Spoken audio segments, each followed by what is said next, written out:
শীতের ছোট দিনের বেলাতে আমি যেভাবে সকালে ঘুম থেকে উঠে চান পুজো প্লাস হাজব্যান্ডের টিফিন প্লাস রান্নাবান্না একা হাতে সবটাই কি করে সামলাই। শুভ সকাল বন্ধুরা, কেমন আছো তোমরা সবাই? আশা করছি তোমরা সবাই যে যেখানে আছো ভালো আছো, সুস্থ আছো, আর তোমাদের সকলের ভালোবাসাতে আমরাও ভালো আছি। আমার আরও একটি নতুন ভিডিওতে তোমাদের সবাইকে অনেক স্বাগত জানাই।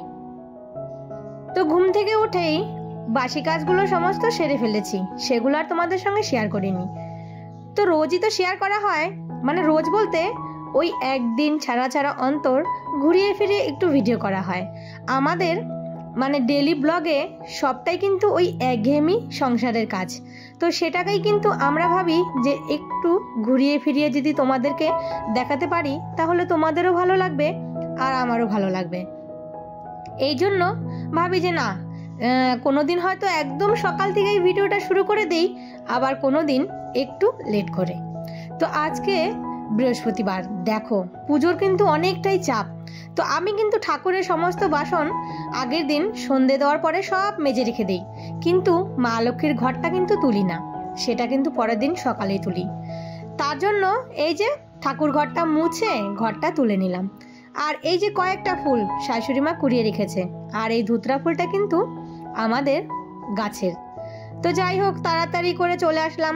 ওইদিকে আবার তারা আছে, তাড়াতাড়ি করে ঘরে গিয়ে আবার হাজবেন্ডে টিফিন করতে হবে। আর বৃহস্পতিবার পুজো দিতে কিন্তু অনেকটাই সময় লেগে যায়। তাই এই যে দেখো সমস্ত কিছু রেডি করে আমের পল্লব পান টান দিয়ে একদম সিঁদুরের ফোঁটা দিয়ে সুন্দর করে সাজিয়ে গুছিয়ে আসনে বসিয়ে দেবো।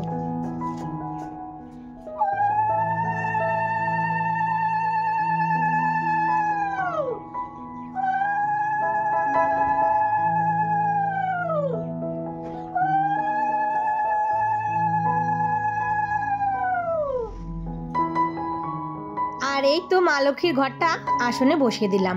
তো আমাদের কিন্তু এই সরাতেই মা লক্ষ্মী পুজো হয়, মানে ওই লক্ষ্মী পুজোর দিন অনেকেই আছে মূর্তি দিয়ে পুজো করে, কিন্তু আমাদের আবার তা না, আমাদের এই মাটির সরাটাই লাগবে।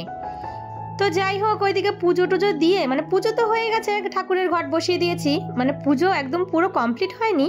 এখানে বৃহস্পতিবারের দিন প্রত্যেক বৃহস্পতিবারে একটু চেষ্টা করি এই যে হালকা একটু মানে আলপনা দিতে, সেটা হচ্ছে ঠাকুরের সামনে, আর কোথাও না, শুধু এই যে ঠাকুরের দুটো পা আর হচ্ছে ধানের শীষ এঁকে দিই। তো বসে পড়লাম পুজো দিতে।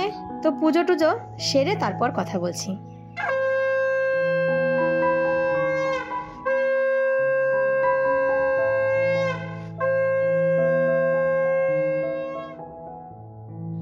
পুজো টুজো দিয়ে সোজা চলে এসেছি ঘরে।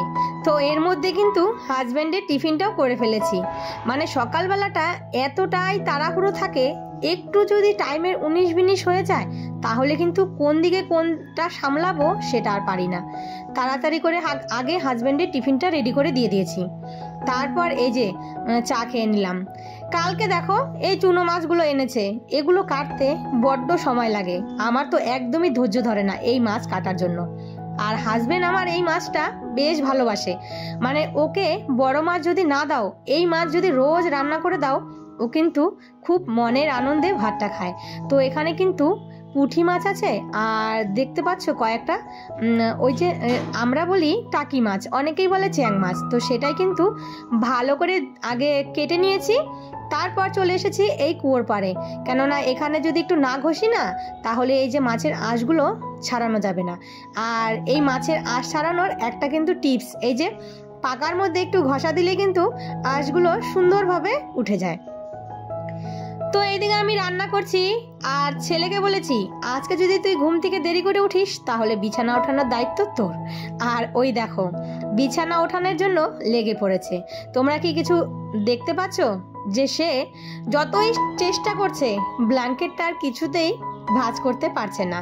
তারপর আমি বাধ্য হয়ে মানে বললাম যে থাক, আমি ব্ল্যাঙ্কেট দুটো তুলে দেই। দেখো অনেক চেষ্টা করেছে কিন্তু কিছুতেই আর ব্ল্যাঙ্কেটগুলো ভাঁজ করতে পারলো না। তো অতটুকু মানুষ এত বড় বড় এত ভারী ব্ল্যাঙ্কেটগুলো কি আর ভাঁজ করতে পারে? তো আমি চলে আসলাম, বললাম যে রাখ তুই, আমি ব্ল্যাঙ্কেট দুটো ভাঁজ করে দিই, তারপর তুই বিছানাটা গুছিয়ে ফেল। আর সত্যি কিন্তু বিছানাটাকে আজকে কিন্তু খুব সুন্দর করেই গুছিয়েছে আমার ছেলে। আর এই শীতের দিনে মানে বিছানা ভর্তি এই ব্ল্যাঙ্কেট ভালো লাগে না, মানে জায়গাই থাকে না। তো যাই হোক, ওইদিকে ছেলে বিছানাটা সুন্দর করে গুছিয়ে নিচ্ছে, আর আমি এইদিকে দেখো মাছটা ভাজাতে বসিয়ে দিলাম। এই মাছ দিয়ে করব হচ্ছে একটু মাখা মাখা চচ্চড়ির মতন, মানে একটু হালকা হালকা ঝোল থাকবে। ওই সিম, আলু, বেগুন দিয়েছি, আর নামানোর আগে একটু ধনেপাতাও কিন্তু দিয়েছি।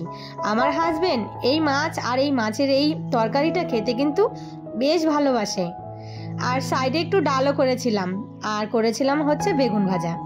তো এদিকে ডালটাও হয়ে গেছে, আর ডালের মধ্যে ডিম আর তোমার আলু তো সেদ্ধ দিয়েছিলাম, সেটা তোমাদেরকে দেখালামই। ডিমটা আর আলুটা সেদ্ধ দেওয়ার কারণ হচ্ছে ছোট ছেলের জন্য। তো এদিকে ডালটাও ফুটে গেছে, ডালটাও কাটা দিয়ে দিলাম, আর এদিকে তরকারিটাও হয়ে গেছে, তরকারিটাও নামিয়ে নিলাম। আর ছেলে বলছে মা আমাকে না একটা বেগুন ভেজে দাও, মানে ওকে ভাত দিয়ে দিয়েছি, ওর ওই স্কুলের টাইম হয়ে যাচ্ছে, ওকে না ভাত দিয়েছি তাড়াতাড়ি করে, কেননা খেতে অনেকটাই দেরি করে। তো দুটো বেগুন ওকে ভেজে দিয়ে দিলাম। তো তোমরা কিন্তু অনেকেই আমাকে কমেন্ট করেছো যে বিয়েবাড়ির ব্লগ তোমরা দেখতে চাও। তো আমি কিন্তু অবশ্যই চেষ্টা করব তোমাদের সঙ্গে কিছুটা হলেও বিয়েবাড়ির ব্লগ তুলে ধরার জন্য। তো আমাকে মানে এর আগেও একটা দিদিভাই কমেন্ট করেছিল যে কোয়াশের তরকারিটা শেয়ার করার জন্য। তো আমি এই যে সেই দিনও কোয়াশের তরকারি করেছিলাম, তো আমাকে কালকেও কমেন্ট করেছে যে দিদিভাই তুমি কিন্তু আমাকে কোয়াশের তরকারিটা দেখালে না। তো আমি না সত্যি বলছি একদমই ভুলে গেছি, মানে সকালবেলাটা এতটাই তাড়াহুড়ো থাকে, তখন আর না কিছু মনে থাকে না যে আমি এটা শেয়ার করব, এটা শেয়ার করব। তো নিশ্চয়ই আমি একদিন তোমাকে শেয়ার করে দিব, কেননা তুমি যেহেতু বলেছো তোমার কথা কিন্তু আমি অবশ্যই রাখবো, মানে যতটুকু চেষ্টা করব যে তোমার কথাটা রাখতে। কেননা এই সকালবেলাটা একটু তাড়াহুড়ো থাকে, মানে সময়ের মধ্যে হাজব্যান্ডের টিফিনটা না দিতে পারলে না ও চলে যায়, তো এর জন্যই খুব তাড়াহুড়ো থাকে, তার জন্য আর না মানে ওই কথাটা মনেও থাকে না আর শেয়ারও করা হয় না। যাই হোক, তুমি কিছু মনে করো না, আর পারলে এই দিদিভাইটাকে ক্ষমা করে দিও, আর আমি অবশ্যই কিন্তু তোমার ওই কথাটা মাথায় রাখবো। তো আরেকজনও কিন্তু আমাকে কমেন্ট করেছো যে আমি কিভাবে মশারি গোছাই সেটাও শেয়ার করার জন্য। তো অবশ্যই কিন্তু আমি শেয়ার করব, কিছুই না, শুধু মশারিটা পেঁচিয়ে কিন্তু রেখে দেই, আর কিন্তু কিছুই না। তো যাই হোক, তোমাদের কথা মতো অবশ্যই তোমরা যেটা দেখতে চেয়েছো চেষ্টা করব তোমাদেরকে শেয়ার করার জন্য। তো এইদিকে দেখো রান্না বান্না সেরে তারপর এই যে কয়েকটা জামা কাপড় ছিল, এগুলো এই যে আমি গুছিয়ে রেখে দিলাম। আর এই যে ছাদে আসলাম, দুটো নাইটি এনেছি, মানে বড় তো নাইটিগুলো নতুন এনেছি কেচে দেওয়ার জন্য, সেলাই করার জন্য, মানে সেলাই করব নিচে, তার জন্য একটু কেচে দিলাম। তো চলো বন্ধুরা, আজকের ভিডিওটা এখানেই শেষ করি, আবারও দেখা হবে।